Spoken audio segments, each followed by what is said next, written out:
Nas últimas semanas eu trouxe para vocês um vídeo sobre os plots que foram abandonados em Game of Thrones.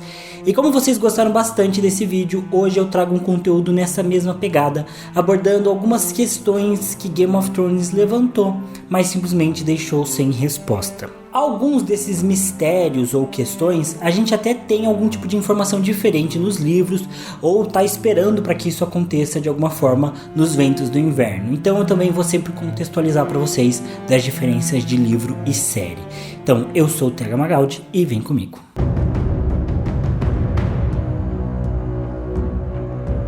Na série, o Jaqen H'ghar, que é um personagem qual eu não sei falar o nome direito, é um homem sem rosto que aparece no plot da Arya, quando eles estão indo de Porto Real para Harrenhal, que é mais ou menos da mesma forma que acontece também ali nas crônicas. Porém, enquanto nos livros a gente tem alguns indícios de que o Jaqen está cumprindo uma missão de assassinato e bem misteriosa lá na cidadela, na série, os motivos para esse personagem estar em Westeros nunca foram revelados. Basicamente, o Jaqen ajuda a Arya lá em Harrenhal, como a gente vê acontecendo na série, mas depois disso ele simplesmente some, só voltando a aparecer lá na sexta temporada para treinar a menina em Bravos, sem nunca dar uma real explicação sobre a missão dele. Inclusive, dá para dizer que todo o plot da Casa do Preto e Branco, foi uma das pontas soltas que Game of Thrones deixou ao decorrer ali de todas as temporadas. Afinal, no universo das crônicas, esses caras são simplesmente os maiores assassinos que existem, mas na série parece que existia apenas o Jaqen H'ghar,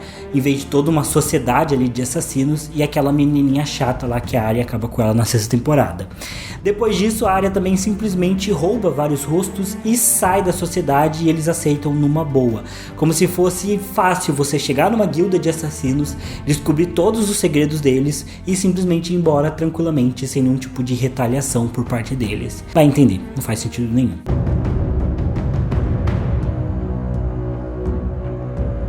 Esse é outro mistério forte da história de Game of Thrones. Diferente do que a gente vê nos livros, na série, GOT resolveu colocar um personagem central para representar os vilões ali, que eram os White Walkers. Eles criaram a figura do Rei da Noite, que não só liderava toda a trupe ali dos mortos-vivos, como também dava um rosto para essa essência maligna que esses personagens tinham. E isso é muito bom, funciona muito bem ali em Game of Thrones. Porém, a série sempre falhou em tentar explicar melhor o que eram os outros, o que eram os White Walkers, mesmo que a gente tivesse o plot do Bran justamente para entender melhor esses personagens desse arco. Na série a gente sabe que os White Walkers foram criados pelos Filhos da Floresta para lutar contra os primeiros homens, mas que o feitiço acabou virando contra o feiticeiro. Porém, nunca é explicado o porquê dos White Walkers terem esperado, por exemplo, 8.000 fucking anos para trazer a escuridão de volta para Westeros. E se o objetivo do Rei da Noite, como o Bran diz na 8ª temporada, era acabar com o Corvo de Três Olhos, porque ele representava a memória do mundo, por que ele não tentou atacar os outros corvos? Por exemplo, quando o Corvo de Sangue, que a gente sabe que é o Corvo de Três Olhos, foi para a muralha e eventualmente assumiu esse posto de último vidente do Corvo de Três Olhos, por que o Rei da Noite não aproveitou para atacar nesse momento, sendo que ele tinha uma brecha ali para acabar com a memória do mundo naquele instante? O que o Rei da Noite estava esperando? Ele estava seguindo algum tipo específico de profecia? Ele estava tentando pegar mais bebês do Craster para criar novos White Walkers, esperar eles crescerem? São todas coisas que a gente não tem resposta, assim como eu disse no outro vídeo que a gente não tinha resposta para aqueles símbolos circulares que aparecem o tempo todo na série. Além disso, uma coisa que sempre me traz uma dúvida é se o Rei da Noite precisava que um dos dragões da Daenerys surgisse para ele tomar esse dragão e ele usasse esse dragão para quebrar a muralha, o que teria acontecido se a Daenerys não tivesse ido salvar o Jon? Como que ele teria passado pela muralha? Outra coisa, ele sabia que o dragão ia chegar? Ele tinha tido alguma visão? Ele tem poderes de vidente?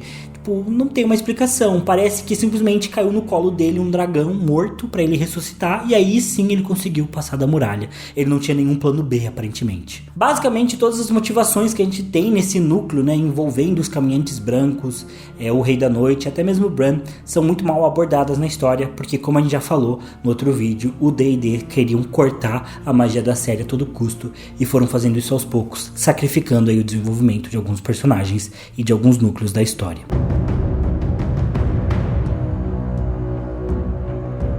No geral, na série, são apresentadas 3 grandes crenças para o público. A primeira delas é a fé dos Sete, com seus 7 deuses, que é a religião predominante no sul, vinda dos Rhoynares, né? E é basicamente a religião oficial de Westeros. A gente também tem os deuses antigos, que são uma crença dos primeiros homens e é predominantemente lá no norte e no para além da muralha, né? Que também é a fé dos filhos da floresta, por exemplo. Porém, na série a gente também conhece o R'hllor, né? Que é o Senhor da Luz, que é uma fé que é mais forte lá em Essos, mas é apresentada pra gente em Westeros, especialmente pela presença da Melisandre e do Thoros de Myr, que são ambos sacerdotes aí desse deus vermelho, como eles chamam também. Além disso, a gente também tem a crença no deus afogado, que é bem forte lá nas Ilhas de Ferro, mas como esse plot também é muito fraco na série, né? Não só o plot das Ilhas de Ferro, como do deus afogado, que eu não vou nem mencionar muito. De qualquer jeito, a gente acaba ficando com uma sensação muito forte nessa batalha divina de que o deus real da história, por assim dizer, é o Senhor da Luz.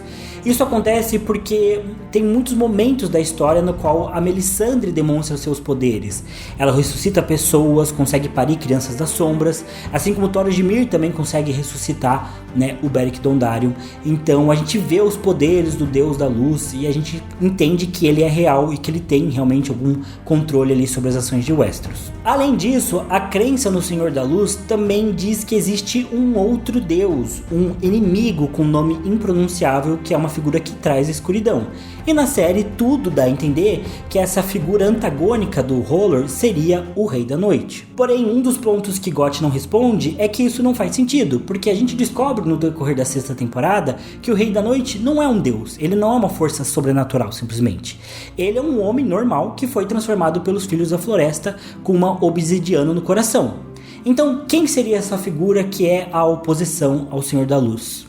Além disso, a gente também tem indícios de que os deuses antigos são reais e têm poderes, porque os represeiros são de fato um artefato mágico e existe uma certa força que comanda as intenções ali no norte, como acontece com o próprio Corvo de 3 Olhos, porque ele não é um deus, ele parece muito mais um representante dessa força que é os deuses antigos e que os Filhos da Floresta também cultuam, e a magia de todos esses personagens está ligada aos represeiros, né, e aos deuses antigos, assim como as visões do Bran.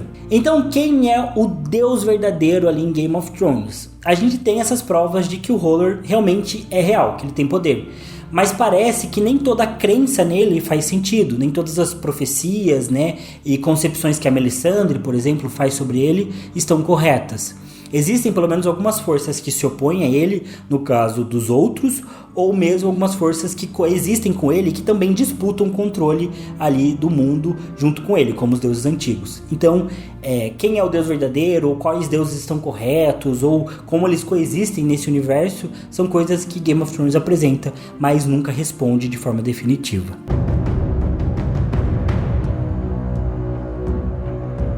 Mesmo na série de Game of Thrones, a gente tem diversas menções sobre o Banco de Ferro de Braavos.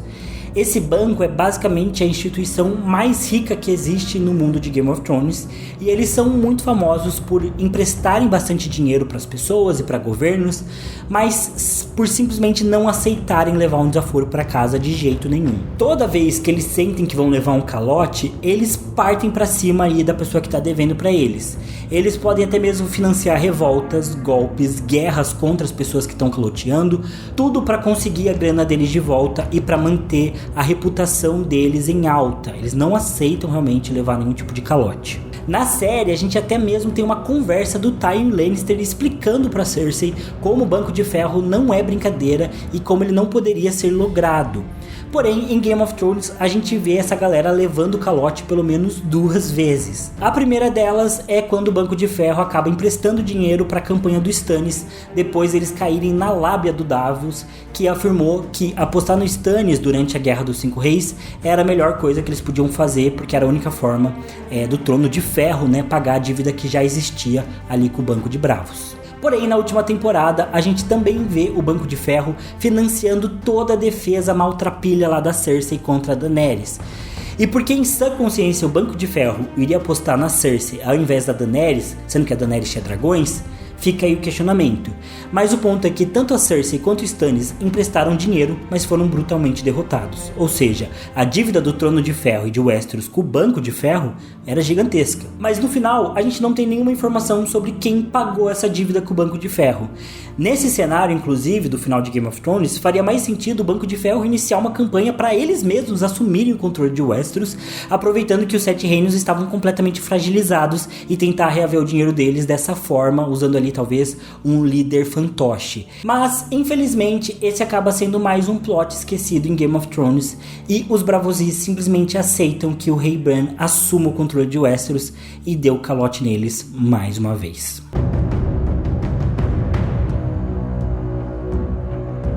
Outro plot que envolve os mortos ou os quase mortos da série é o Uncle Benjen, o tio Benjen ou o Benjen Stark, que é um personagem que serviu apenas para ser ex-máquina na série, aparecendo sempre para salvar os seus sobrinhos de algum perigo sobrenatural. Nos livros a gente ainda não viu o Uncle Benjen voltar. O que a gente tem nos livros é o personagem Mãos Frias, que provavelmente é o Benjen Stark semi-morto. Mas o que me intriga aqui é como mais uma vez em Game of Thrones eles deixaram as motivações dos personagens completamente escanteadas. Porque a gente sabe que o Benjen Stark foi atacado pelos White Walkers, foi morto e que os Filhos da Floresta realmente trouxeram ele de volta. A gente tem uma cena dele conversando com o Bran, no qual ele explica justamente isso. Porém, a verdade é que toda essa explicação mais levanta perguntas do que responde.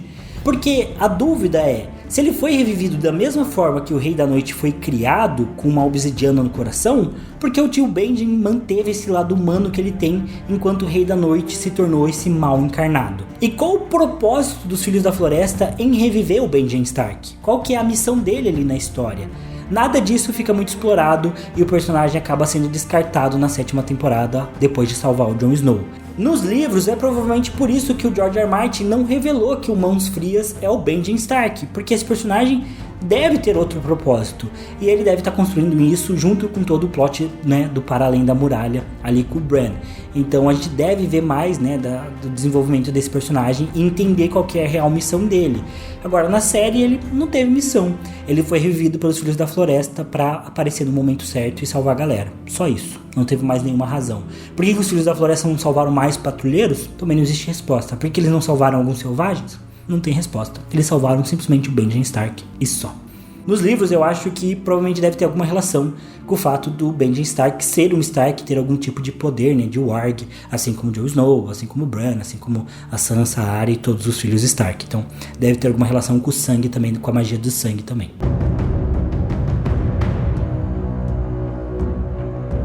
Bom, e falando em personagens escanteados ou mal desenvolvidos, o Illyrio Mopatis, ou Mopatis, inicia a série como uma figura coadjuvante, mas bastante presente, sendo ele a pessoa que faz, né, a união da Daenerys e do Khal Drogo. Ele faz esse casamento acontecer ali para ajudar o plot do Viserys. Eventualmente, assim como ocorre nos livros, a gente descobre que o Illyrio estava mancomunado com o Varys, justamente para fazer o caos rolar em Westeros e permitir que os Targaryen voltassem ali para a terra deles, tentando dominar tudo enquanto os outros reinos estariam em completo caos. Na 5ª temporada, o Varys e o Tyrion acabam na mansão do Illyrio, mais uma vez se preparando para encontrar Dany lá em Meereen, assim como acontece nos livros também, só que nos livros é só o Tyrion que vai e o Varys continua em Westeros. Porém, depois disso, esse personagem é completamente escanteado, e eu já comentei como todo o plot do Varys acaba perdendo a força, e ele deixa de ser um espião conspirador, né, muito manipulador, e passa a ser nas últimas temporadas só um conselheiro sem muito propósito para Daenerys. E o que acontece com o Illyrio é até pior,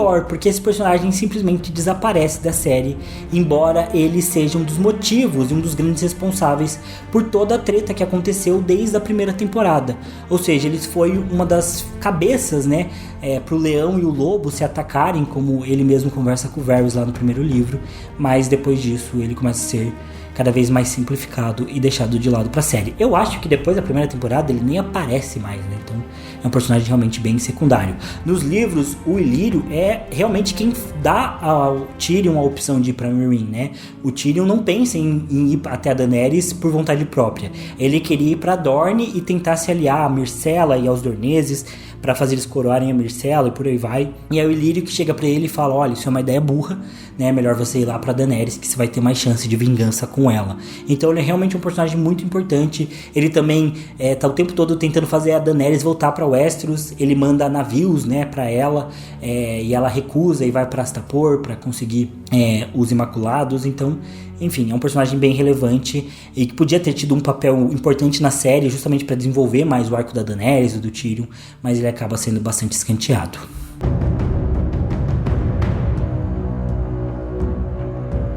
Bom, no pior episódio da história de Game of Thrones, o episódio The Bells, na 8ª temporada, nós vemos a Daenerys colapsar e destruir Porto Real sem nenhum motivo, além do fato do D&D quererem dar o pior final possível para a série. E no meio de todo esse caos e da destruição que acontece lá em Porto Real, a gente tem uma sequência de quase 2 minutos da Arya Stark em meio a toda aquela destruição, olhando e se aproximando da droga de um cavalo branco.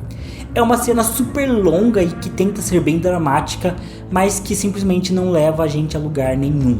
Isso porque depois dessa cena, a Arya simplesmente não tem mais nenhum papel importante na trama e fica só por isso mesmo. E a gente fica sem saber o que essa cena deveria significar, qual era a mensagem poética que o D&D queriam passar, e pra mim isso só serve pra exemplificar, como muitos outros exemplos que a gente tem, como o D&D não faziam ideia do que eles estavam fazendo na 8ª e na 7ª temporada, colocando cenas desse tipo na história, num episódio que também é tão traumático pra todos nós, fãs de Game of Thrones. Triste demais. Bom, pessoal, mas é isso. Essa era a minha lista de questões que Game of Thrones deixou sem resposta ou cujas respostas foram insatisfatórias. Esse vídeo não é muito diferente daquele vídeo que eu trouxe sobre plots abandonados. No final acaba que é um pouco a mesma coisa, mas eu tentei elaborar um pouco mais nesse vídeo sobre essas coisas que Game of Thrones não respondeu. Tem mais de um canal, né, gringo, que eu já mencionei no último vídeo, que traz esse tipo de conteúdo, então eu vou dar o crédito mais uma vez pra eles, que é o Super Cut Delights. Meu Deus do céu, vou deixar na descrição do vídeo, perdão, esqueci o nome do canal. E também o iCreate, que é um outro canal muito grande que fala de Game of Thrones e tem alguns conteúdos muito bons. Eu me inspirei neles também para trazer esse conteúdo para vocês. Apesar de, nesse caso, né, os questionamentos foram desenvolvidos por mim. E, inclusive, talvez isso tenha dado brecha para eu ter errado alguma coisa. Então, se eu cometi algum erro, falei alguma coisa indevida, né, que eu me confundi, me corrija aí nos comentários, que eu vou adorar ler e curtir o seu comentário. Mas mantenha a educação. Inclusive, também fica aqui um aviso importante, que o vídeo passado que eu fiz foi um vídeo com bastante hate pro D&D, mas teve uma galera, como sempre, que fica muito incomodada, né? Os supostos fãs de Game of Thrones, que ficam muito incomodados comigo não gostar da 7ª e 8ª temporada. Sendo que, assim, quem é que gostou, né? Tem que se esforçar muito pra gostar. Mas eu acho que vale a pena explicar que Game of Thrones é a melhor série pra mim. Tipo, não tem comparação. Gente, eu tenho um canal inteiro de Game of Thrones. Vocês não fazem ideia do trabalho que é manter o canal. Mas eu amo o canal e amo Game of Thrones. É a minha série favorita de todos os tempos. E pra mim sempre vai ser a melhor série de todos os tempos. Não tem nada que eu goste mais de Game of Thrones. Eu respiro Game of Thrones, eu penso nisso todo dia. Tem minha esposa, claro, que eu gosto mais. Não, mas assim, de coisas, Game of Thrones pra mim sempre foi como o futebol é pra maior parte dos brasileiros, sabe? Aquilo que eles torcem, que faz eles, sabe, se emocionarem, chorarem, gritarem, odiarem. É isso, Game of Thrones pra mim é como se fosse um time do coração. Inclusive, acho que esse é um paralelo que dá pra fazer. O meu hate não é com Game of Thrones, é com o D&D. É de saber que a série teve aquele final porque ela foi negligenciada, porque os caras realmente não quiseram dar um final de qualidade. Saber que a HBO ofereceu 10, 13, 15 temporadas para eles continuarem a série e eles preferiram fazer em 8 temporadas, com as 2 últimas tendo menos episódios, porque eles queriam se livrar rápido. Então esse é o meu hate, é com o D&D e não com Game of Thrones. E realmente eu não gosto das últimas 2 temporadas. É como se você torcesse para um time que você ama de paixão o time, mas o time tivesse um dirigente ruim, um técnico ruim, que fizesse uma temporada tenebrosa. Você não ia gostar daquela temporada que o time fez, né? Que perdeu o campeonato, que perdeu jogos de uma forma humilhante, que contratou jogadores horrorosos. Todo time passa por esse tipo de fase e os torcedores não gostam disso, né? Eles querem a saída do dirigente, querem a saída do técnico. E pra mim é a mesma coisa. Eu espero ainda por um final verdadeiro de Game of Thrones, que eu acho que não vai vir em série, mas que pode vir nos livros, né? Porque Game of Thrones é realmente uma série importante pra mim. Um fato vergonhoso é que tem um vídeo que mostra, é um vídeo que tenta contar ali toda a trajetória do Jon Snow. Nem sei como que é o nome desse tipo de vídeo, é tipo como se fosse uma homenagem ali à história do... É um edit da história de Jon Snow, que eu acho que é The White Wolf, o nome do vídeo. Acho que é do Zurich33, o nome do canal. Eu vou tentar deixar no link também. E eu choro absolutamente toda vez que eu assisto esse vídeo. Tem um vídeo também que é um vídeo que viralizou no TikTok, que é 1 segundo de cada episódio de Game of Thrones. Então eles fizeram um edit com 1 segundo de cada episódio. Eu choro vendo também. Eu tô falando aqui, eu quero chorar. Porque é a série mais importante da minha vida. Então mudou muita coisa pra mim Game of Thrones. E eu amo Game of Thrones, mas eu odeio a 7ª e 8ª temporada. Porque elas foram negligenciadas e poderia ter sido muito melhor. E também vale comentar sobre os Dothrax que eu falei no último vídeo. Muita gente comentou que aquilo não era um plot abandonado, porque os Dothrax simplesmente iriam voltar para Essos, né, depois da Daenerys abandonar. Mas vale reforçar que os Dothrax, eles foram para Westeros seguindo a Daenerys, sendo que os Dothrax não são marinheiros, inclusive eles odeiam o mar porque eles não confiam em nenhuma água que um cavalo não pode beber. Então eles vão com a Daenerys só porque ela realmente impressiona muito eles com os dragões e com não queimar. E ela reúne um Calazar gigantesco. Beleza, ela tem várias batalhas. Ela tem uma batalha em Meereen, tem a batalha da Rua do Ouro lá, com os Lannisters. Tem a batalha, né, de Winterfell, a batalha em Porto Real. Pode ser que muitos Dothrax tenham morrido, mas assim, no mínimo deve ter sobrado uns 10 mil Dothrax. No mínimo, do mínimo. E esse povo não veleja, esse povo não tem barcos. Então assim, é muito difícil que eles iriam se reorganizar e simplesmente voltar pra Essos. Provavelmente ia rolar uma guerra interna entre os seguidores da Daenerys, porque o Khal deles, que a Daenerys morreu, e quando o Khal morre, o Calazar entra em conflito, e o Calazar iria se dividir, quem sobrasse, né? E a gente teria vários Calazares simplesmente vagando pro Westeros e tentando saquear e pilhar tudo que eles encontrassem. Porque a cultura que a Daenerys mostrou pra esse Calazar não foi diferente disso. A Daenerys não ensinou eles a serem disciplinados. Quando ela morresse, provavelmente eles iam voltar aos seus velhos costumes.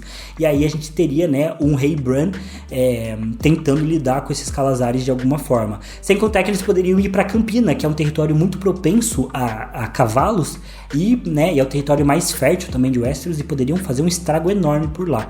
Então assim, eu acho bem difícil pensar que eles teriam voltado, sem contar que quais navios eles teriam usado para voltar, sendo que os Greyjoy atacaram os navios da Daenerys e destruíram uma boa parte. Enfim, várias coisas que Game of Thrones mais uma vez deixou sem resposta.